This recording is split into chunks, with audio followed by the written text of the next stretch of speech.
बिस्मिल्लाहिर्रहमानिर्रहीम। Ladies and gentleman, अस्सलामुअलैकुम वरहमतुल्लाहि वबरकातुहू।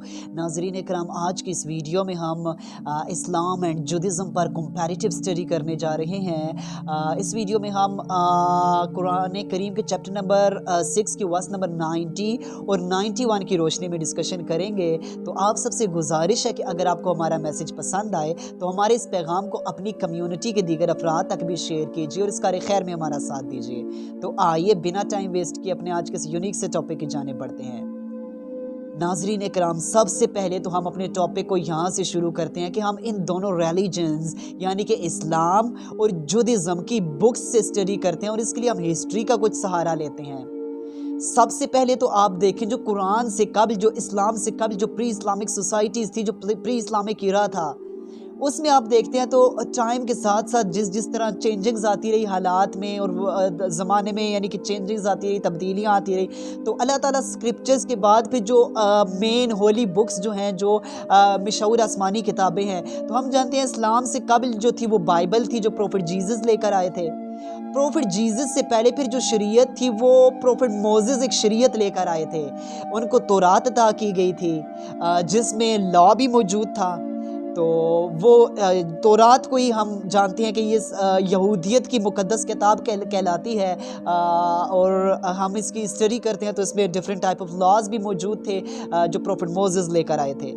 अब जब ये आसमान से आई थी तो जाहिर सी बात है, फिर इन्होंने इसको पेजेस, जब इंसान तरक्की करता गया और पेजेस को इंट्रोड्यूस कराया गया, डिस्कवर किया गया, सफ़े बनते गए, तो उसके बाद उन्होंने इसे भी प्रिंट सफ़ात की फॉर्म में किया और बाद में फिर ये प्रिंटेड फॉर्म में जिस तरह भी कुरान करीम का भी, यू नाउ दैट आप बेहतर इस पर कंपेयर कर सकते हैं। इसके बाद जब एक मर्तबा आप जानते हैं कि यहूदियों का एक ग्रुप था जो प्रोफेट मोहम्मद अलैहिस्सलाम की साथ की बारगाह में पहुंचा प्रोफेट मोहम्मद अलैहिस्सलाम से डिबेट करने के लिए। अब जो इस ग्रुप को लीड कर रहा था वो यहूदियों का सबसे बड़ा आलिम था, यानी कि वो आप इस तरह कह लें कि जिस तरह मिसाल के तौर पे आज आप कहते हैं कि पाकिस्तान के मुफ्ती आज़म, सऊदी अरब के मुफ्ती आज़म या इंडिया बांग्लादेश के मुफ्ती आज़म, तो उस वक्त वो जो था इज़राइल का मुफ्ती आज़म कहलाता था, जो बड़ा फेमस मशहूर आलिम था, मुफ्ती था। उसका नाम मालिक बिन सैफ बताया जाता है। अब वो जब गया तो उसकी जो लुक थी वो फिज़िकली काफ़ी मोटा था, अपनी सेहत का कोई ख़ास ख्याल नहीं रखा करता था, काफ़ी मोटा था दिखने में। तो अब वो प्रोफेट मोहम्मद अलैहिस्सलाम से डिबेट करने गया, बड़ी बातें हुई, मुनाजरा हुआ, जिस तरह भी जो भी।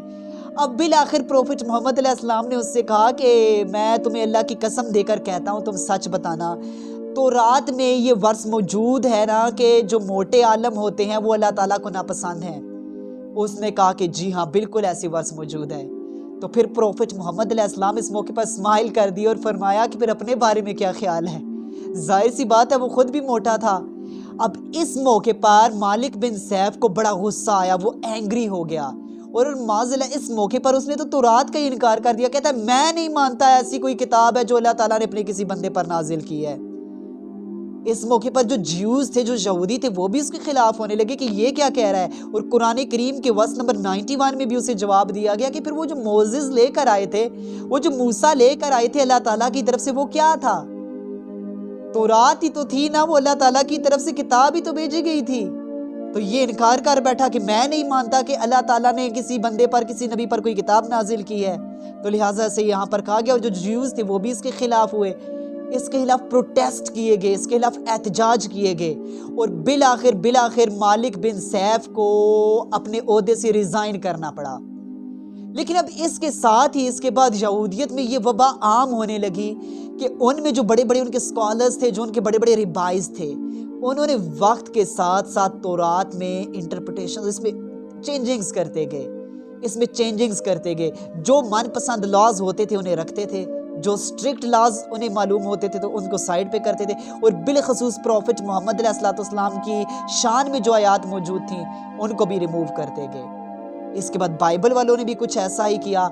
अब सबसे बड़ी चीज़ जो अल्लाह ताला ने उन्हें लॉ दे रखा था, एक सिस्टम दे रखा था, उन्होंने सोसाइटी में सिस्टम को इम्प्लीमेंट नहीं किया, सोसाइटी से सिस्टम को हटा दिया। एंटी बाइबल, एंटी तोरा सोसाइटीज़ बन चुकी थी, सूद आम हो चुका था, उस सोसाइटी में भी सूद आम हो चुका था, बेहयाई आम हो चुकी थी, उनकी लॉज के अगेंस्ट एक पॉलिटिकल सिस्टम डेवलप हो चुका था।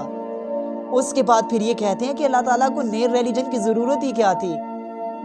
अब आप देखें, बिल्कुल एंटी बाइबल एंटी तोरा सोसाइटीज बन चुकी थी। पॉलीथियज्म, शिर्क भी उनमें आम हो चुका था। एक ने कहा कि ईसा अल्लाह ताला के बेटे हैं, दूसरे ने कहा कि हम ही अल्लाह के बेटे हैं नाउजुबिल्ला, या फिर प्रोफिट उज़ैर अल्लाह ताला के बेटे हैं।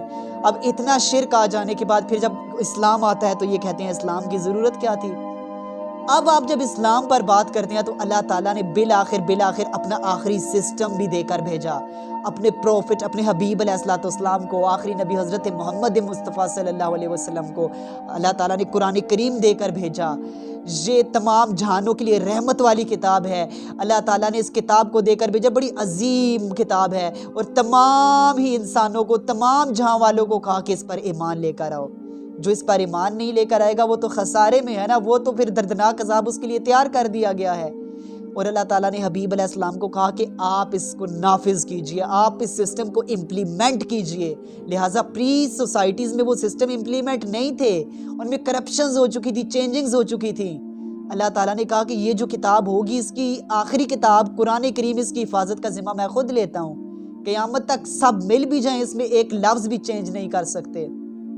तो लिहाजा अल्लाह ताला ने हबीब अलैहिस्सलाम को साथ में ये भी कह दिया कि आप इसके ज़रिए से लोगों को डराइए, दर्दनाक अजाब से डराइए, और नेकोकारों को उनके लिए अजर अजीम का वादा भी सुना दीजिए। और इसके अलावा हम इनमें कंपैरिजन करते हैं तो कुरान भी ज़ाहिर है हुज़ूर अलैहिस्सलाम पर नाजिल हुआ, बाद में फिर सहाबा कराम के दौर में इसको अराब की सूरत में लिखा गया, सफ़ात की सूरत में बाद में लिखा गया, फिर बाद में करते करते प्रिंटेड फॉर्म में, जिस सूरत हाल में भी। तो लेडीज़ एंड जेंटलमैन, आज की इस वीडियो को होप्स हो कि आपको समझने में आसानी हुई होगी। तो आज की वीडियो को यहीं पर ख़त्म करते हैं। नेक्स्ट वीडियोज़ में मज़ीद टॉपिक्स को लेकर हाजिर होंगे, तब तक के लिए अल्लाह हाफ़िज़।